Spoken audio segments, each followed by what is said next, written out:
महिलाओं को रिजर्वेशन तो मिला, लेकिन अब सवाल ये है कि हॉरिजॉन्टल रिजर्वेशन को बदलकर वर्टिकल रिजर्वेशन में कैसे ट्रांसफॉर्म कर दिया गया। हॉरिजॉन्टल रिजर्वेशन किसी कैटेगरी के अंदर लागू होती है, जैसे महिलाओं के लिए एक अलग से रिजर्वेशन रखना, सीट रखना।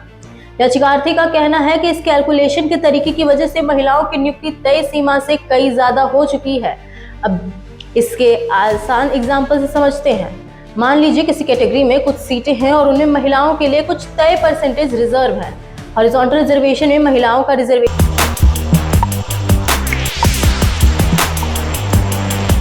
महिलाओं को रिजर्वेशन तो मिला, लेकिन अब सवाल ये है कि हॉरिजॉन्टल रिजर्वेशन को बदलकर वर्टिकल रिजर्वेशन में कैसे ट्रांसफॉर्म कर दिया गया है। नमस्कार, आप देख रहे हैं वॉइस हब और मैं हूं शालिनी। दरअसल ये पूरा मामला टीआरई 1 और टीआरई 2 में महिलाओं के रिजर्वेशन और उनकी नियुक्ति से जुड़ा हुआ है। पटना हाई कोर्ट में दायर इस केस में याचिकार्थी की तरफ से आरोप लगाया गया है कि स्कूल शिक्षक की नियुक्ति में महिलाओं के लिए जो हॉरिजॉन्टल रिजर्वेशन होनी चाहिए थी, बीपीएससी ने उसकी जगह वर्टिकल रिजर्वेशन का तरीका अपनाया। अब चलिए आसान भाषा में समझते हैं कि ये अलग अलग तरह के रिजर्वेशन क्या मीन करते हैं। वर्टिकल रिजर्वेशन यानी एससी, एसटी, ईबीसी, बीसी जैसे अलग अलग कैटेगरीज में रिजर्वेशन तय होना। वहीं हॉरिजॉन्टल रिजर्वेशन किसी कैटेगरी के अंदर लागू होती है, जैसे महिलाओं के लिए एक अलग से रिजर्वेशन रखना, सीट रखना। याचिकार्थी का कहना है कि इस कैलकुलेशन के तरीके की वजह से महिलाओं की नियुक्ति तय सीमा से कई ज्यादा हो चुकी है। अब इसके आसान एग्जाम्पल से समझते हैं।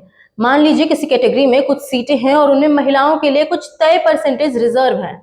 हॉरिजॉन्टल रिजर्वेशन में महिलाओं का रिजर्वेशन उसी कैटेगरी के अंदर लागू होता है, यानी अगर कोई महिला एससी कैटेगरी से है तो उसका रिजर्वेशन एससी कैटेगरी के अंदर ही होगा। इसी तरह से ईबीसी, बीसी जैसे दूसरी कैटेगरीज में भी महिलाओं का रिजर्वेशन अलग अलग ही लागू होता है।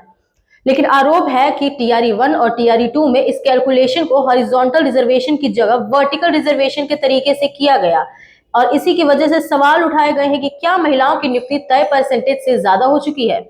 इसी मामले पर 22 जनवरी 2026 को पटना हाई कोर्ट में सुनवाई हुई। लेकिन यहाँ सबसे जरूरी बात यह है कि कोर्ट ने स्टेज पर कोई फाइनल फैसला नहीं सुनाया है, यानी अभी ऐसा कोई आदेश नहीं आया कि महिलाओं का रिजर्वेशन खत्म कर दिया जाए या कम कर दिया जाए या जिनकी नियुक्ति हो चुकी है उन्हें हटा दिया जाए। कोर्ट ने बीपीएससी और बिहार सरकार को 4 हफ्ते के अंदर अपना काउंटर एफिडेविट दिखाने का आदेश दिया है, यानी अब बीपीएससी और सरकार को कोर्ट के सामने ये बताना होगा कि टीआरई 1 और टीआरई 2 में महिलाओं के रिजर्वेशन की कैलकुलेशन किस तरीके से की गई और उसका आधार क्या था और कहां उनकी त्रुटि हुई और कहां उनके जो पॉइंट्स है वो सही हैं।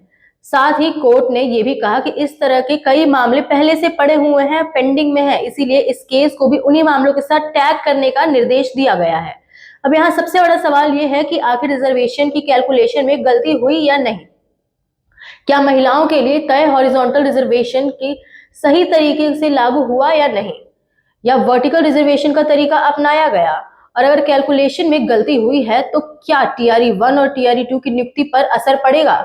इन सवालों के जवाब भी कोर्ट के फाइनल डिसीजन पर निर्भर करता है। तो इसीलिए फिलहाल ये कहना बिल्कुल सही नहीं होगा कि महिलाओं का रिजर्वेशन खत्म कर दिया गया है, क्योंकि अभी बीपीएससी और सरकार को अपना एफिडेविट जमा करना बाकी है।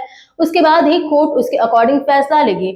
और आसान भाषा में कहें तो ये जो केस है वो महिलाओं के रिजर्वेशन को खत्म करने के लिए नहीं है, बल्कि जो रिजर्वेशन है उसके कैलकुलेशन के तरीके पर सवाल उठाने के लिए है। किसी जेंडर बेस्ड ये कोई केस नहीं है।